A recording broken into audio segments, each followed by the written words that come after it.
Welcome everyone. So I want to go over, I think, the single biggest thing about software or SaaS, which is idea validation, right? How do you know if people are willing to pay you or to give you money for your product before you actually build your product? So idea validation. And some of you guys asked in the comments, you wanted to see a video on this. So I am your slave, so I do anything you want me to do videos on. So here's how to actually validate your SaaS idea step by step. Again, a boring video here ahead of us, but 100,000% worth it, because this is how you make money, is through the boring stuff. So how to validate your idea so you don't waste time and money. Now the thing behind this, the reason why you need to validate is because you need to sell, right, before you build, right? A lot of people build and then go out and sell, and this means they're building something that they think the market wants, but at the end of the day, the market will not want what you think they want, and you're going to be spending time and money building something that in your head you think they want, but they don't want, right? So what you have to do is you build first instead of, you sell first and then you build, okay? So first, try to validate your idea, try to sell to people, okay, I'm going to be building this, this, and that with all this cool stuff that solves this problem. Do you want to buy it, right? Do you want to commit to buying it in the future? They might say, yeah, maybe, okay, but that's the whole premise of this, right? Again, I did a mistake of building before I sold with my first software company, and hopefully by watching these videos you don't make the same mistake. So there's kind of two ways of validating your idea. First is through personal validation. I did this in my first software company. It's my best idea. Why? Because again, I thought, okay, because my first software, by the way, was a marketplace, right? A two-sided marketplace like Airbnb, but for services in a specific niche. And I was working on marketplaces before, right? I used to work and sell services on there, and I had a lot of pain points, right? Mainly transparency, right? Marketplaces were not very transparent. I never knew who was behind the other door, like who was I buying services from, right? I didn't have access to samples, so I didn't know what I was buying beforehand. So I wanted to build something that where the main value proposition was, okay, I want a marketplace where I know what I'm buying constantly, have samples to see, right, and from who I'm buying it from. So every single vendor will have to show their face. So that was my premise to starting my software company. And so that was my personal validation based on an issue I had myself personally. I had no idea if other people had this issue or if they even cared about this issue, right? And this is dangerous, right? Because I'm doing a personal validation, meaning it is a issue one person has, which is me. Now, more people might have it, but more people might not have it, right? So doing personal validation isn't the best idea. Again, personal validation is going off of your own pain points, but you still want to make sure that the market has the same pain points. But because it can happen that these pain points, the things that you suffer with, that you're looking for a solution for, are only like things you suffer from. Or maybe other people suffer from them, but they're not willing to pay for it, okay? So just know that this is not the best idea, so don't do this. Now, the best version is to do potential customer validation. So customer validation, I say potential because you don't know if they're going to be customers or not, right? This is the best way to do it, right? Because you go out, right, to people, to potential customers, so people you think are your potential customers based on what your product is, right? What the pain point your product solves. For example, let's say you have a CRM for plastic surgeons, right? You go out to all the plastic surgeons you know in your country, every single one of them, and ask them, listen, I built this, or I'm going to build this software that does X, Y, and Z. It is a CRM tailored, where you can put all your appointments and all that, blah, blah, doesn't really matter. Do you want to buy it, right? Do you have interest in it, right? Or what's your current pain point with the CRM you currently use, right? And then you can extrapolate from there and see, okay, now you're doing potential customer validation, right? You're going out to the people that have the pain point you think the market has and talking to them. And what's going to happen is that they might have the pain point you're targeting, but they're going to have some, right? And they're going to give you feedback, and you're going to enter what's called a feedback loop, right? And you're going to iterate and improve your idea and eventually the product you're going to build based on real customer, based on real potential customer. So that's why this is the best thing to go for. Go for potential customer validation, right? It's the best thing. Don't just say in your head, don't just say in your home, like coding or building. That's very dumb. Not a good idea. Now, how do you actually validate it? Well, it is simple. Just go ask people. Now, anything in life and in software and anything, it is super simple, right? And I can explain this to you and you can clearly understand what I mean. The hard part, again, this is super cliche, but it's simple, not easy, right? Here's some actionable strategies you can use, to actually go ask people. First, for example, use Reddit, right? Make a post asking, hey guys, I built this. If I built this, would you buy it? How much would you pay? And this is the same thing, right, as going out and actually calling doctors, calling plastic surgeons, calling plumbers, I don't know, going out to the market, right?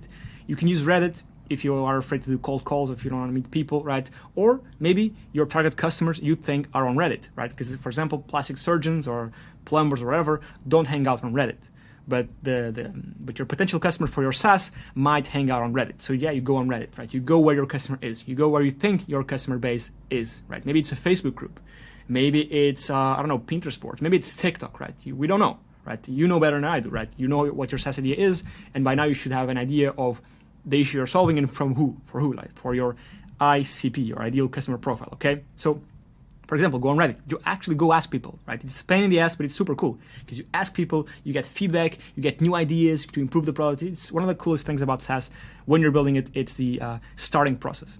So yeah, simple one. Now, Twitter. I'll record a video solely on this, on the building in public. With Twitter, if you build in public, which I'll go over exactly what it is in just a second here, it is a great way to build a small audience you can use or leverage, right, to validate your idea. Now, building in public is simply documenting the process of what you're doing. This is what I did with my first software business, right? I documented the whole process. I did daily TikToks. I did YouTube videos. I tweeted every single day saying, listen, I'm building this. 0 likes, 0 views, nothing, no engagement. But on the second post, 1 like. On the third post, 1 like. On the fourth post, 2 likes. On the fifth post, 10 likes. On the 1,000th post, okay, 100 likes. So you gotta know that everyone starts from 0. Everyone starts from 0. I started from 0, right? I'm not different from you. We're the same. I'm not smarter than you. I'm not more intelligent. We are the same, right? And I started from 0 with this, with the building in public, with, hey guys, I'm doing this, speaking to the void. Nobody cared, right?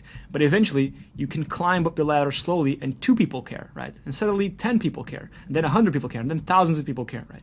And again, it's a great way to actually validate your idea, because when you're building in public, people like that. People like to see people building things and making money. They just like it, okay? And so people are going to start giving you ideas and recommending you to other people. And this like flywheel effect is created that eventually you start to get some feedback and you start to be able to validate your idea faster. This is more or less what we did with our second SaaS as well, okay? These are only 4 tangible tips. There's many more, but hopefully these ones will be enough. Other one, ask friends, right? Don't have any friends, go make some. You need people to ask, right?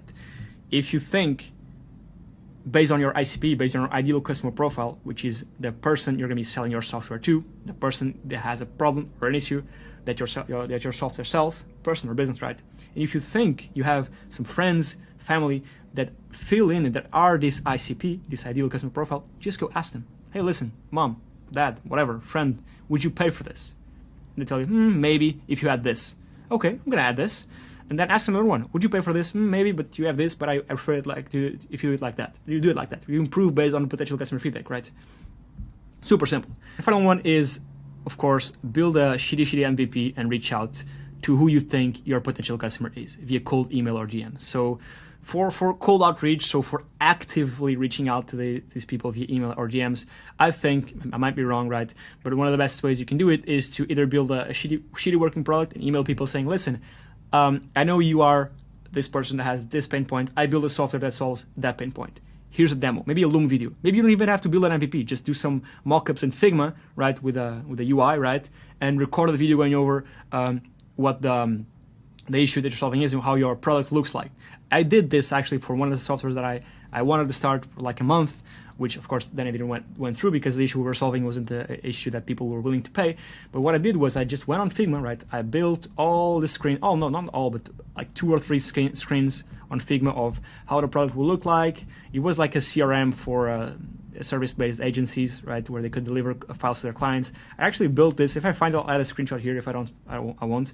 But where they could submit videos and works. And I did that on Figma. And I made it look real. I made it, when I recorded the Loom video, I made it look like, okay, I can click here, I can go here. This is what the software does. This is me speaking via the cold email that I sent with the Loom video or DMs to the people, right? And I got some feedback, not good enough, so I just scrapped the idea, right? But this works too, right? Instead of building an MVP, just build some Figma files and UI screenshots, and then reach out to people, because it's way easier to get a reply when you have something to show for, right? If you just have the idea in mind, the replies you might get are you don't necessarily get less replies, but the replies you get, the substance of the reply isn't as good as if you have something tangible that people can actually see and visualize themselves using. So yeah, that's how you validate ideas. That's how I validate them. If you want me to record videos on other subjects, let me know. I'm here for you. I'm here to serve you. I'm here to make you grow your SaaS business. If you have any questions, comment down below. Check also the free course down in the description. It's totally free, not asking for money. It's a full course on how to build a SaaS. And there's also a link for booking a consulting call with me if you want to just pick my brain or ask me anything you want. So yeah, that's it. Thank you for watching, and I'll catch you on the next one. Cheers.